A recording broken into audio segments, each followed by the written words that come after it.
So I'm going to start this. Can you hear me? Okay, good. Awesome. I'm going to start out with, it's way past my bedtime. My team knows this. 8 o'clock, I turn into a pumpkin. So we'll see how this goes. My mom has a photo of me when I was about 12 years old. I was standing out in my grandma's backyard looking up at a tree. I don't know who took the photo or why, and I didn't know that it was happening at the time. But as I look back at the photo, what I do know is exactly what I was doing at that moment. I was staring up, and I was watching a bright red cardinal flit from branch to branch, listening to its distinct call, and then hearing from a distance another return its call. With one final call, the bright red bird launched itself into flight toward the other. This was a pivotal moment in my life, watching that bird take flight. You see, by that age, I knew what it meant to be hungry and sometimes cold. I knew that some mornings where I woke up would not be where I would lay my head down to sleep that night. In fact, the day that photo was taken, my mom, brother, and I had just moved into one 15 by 15 foot bedroom at my grandma's home. The change was sudden and abrupt, like most things in my life at that point. But my dad had once again threatened to kill my mom, and she finally believed him. So there I stood, watching as this bird took flight, thinking to myself, I wish I could fly away from all of this and never come back. It was on that day that a feeling inside of me took the shape of a little bird, and I knew that it was going to carry me to more glorious places than I could ever imagine. Of all of the things I might not have had growing up, I did have the ability to excel in school. And boy, did I see education as a way for me to spread my wings and fly. So I set out on a path to become a doctor. On this journey, my little bird grew and spread its wings, giving me the power not just to fly, but to soar.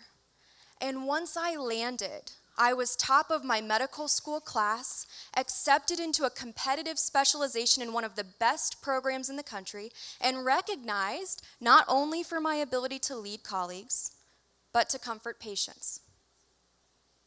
Despite this so-called success, medicine did not deliver the freedom I had imagined. I was entrapped in a sick healthcare system with high expectations to produce profits, not to heal people. I hit the walls of the system that enclosed around me. My wings were broken. I was broken. And somehow, my bird had been trapped in a golden cage. I didn't see any way out.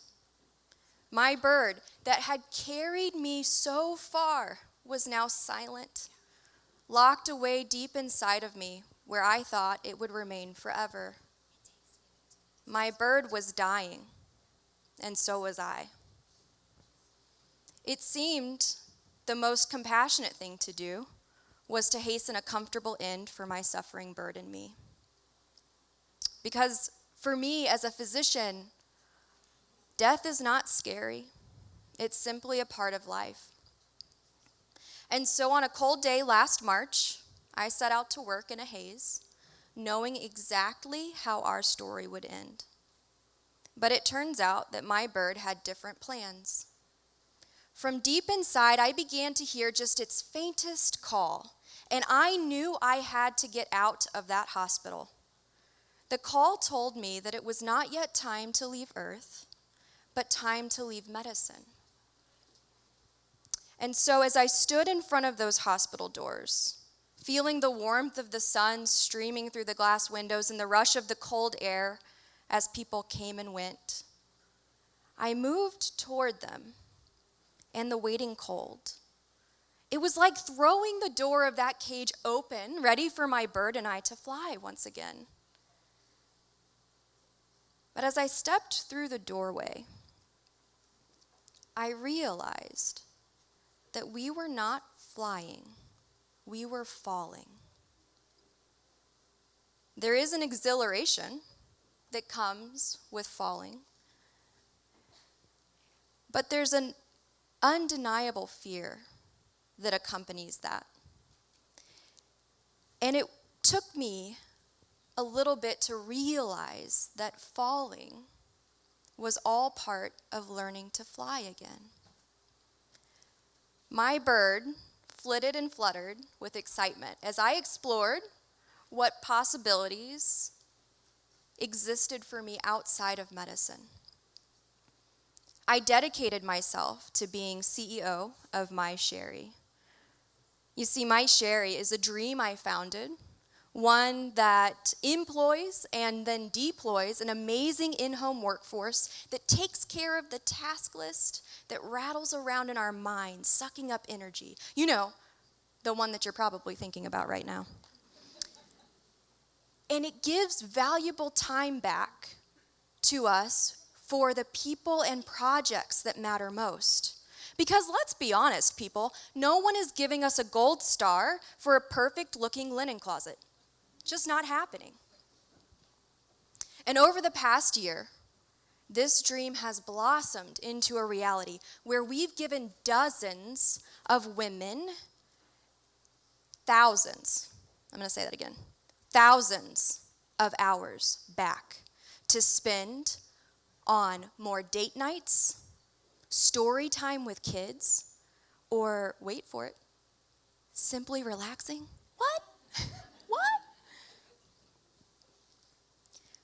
MySherri makes home a destination, and we do that while also taking care of the amazing people who do this work. Where's my team at? Boop.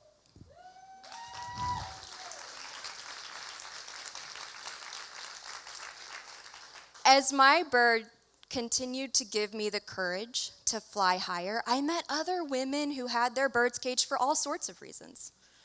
Like Lindsay, CEO of a fast-growing company who wanted to be a client of MySherri because it turns out her real passion is not folding laundry or doing dishes. It happens to be building and growing relationships with her husband, her children, and her team. Or Tiffany, an employee who didn't even believe that we were a real company when she applied, but she wasn't fulfilled by her prior work and believed in what we were building, so she decided to give us a shot.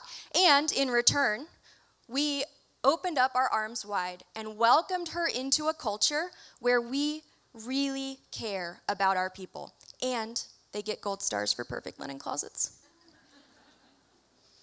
Or my cousin Nicole, who continued to work as a nurse, even when that wasn't any longer her calling, because she, quote, went to school to do it. It was really important for her to be able to build a business and spend time with her children making priceless memories that matter. All of these women made a choice to open up that cage door and fall into flight. I've been fortunate to be a part of that with them, and I wanted them to know that they weren't alone. And like that cardinal at the beginning of my story, calling off to another far in the distance, I want women to know that someone is here listening, and I will fly to you if you need me. My bird's name is Hope, and I'll share the greatest lesson she has taught me. Sometimes you must fall before you can fly. Thank you.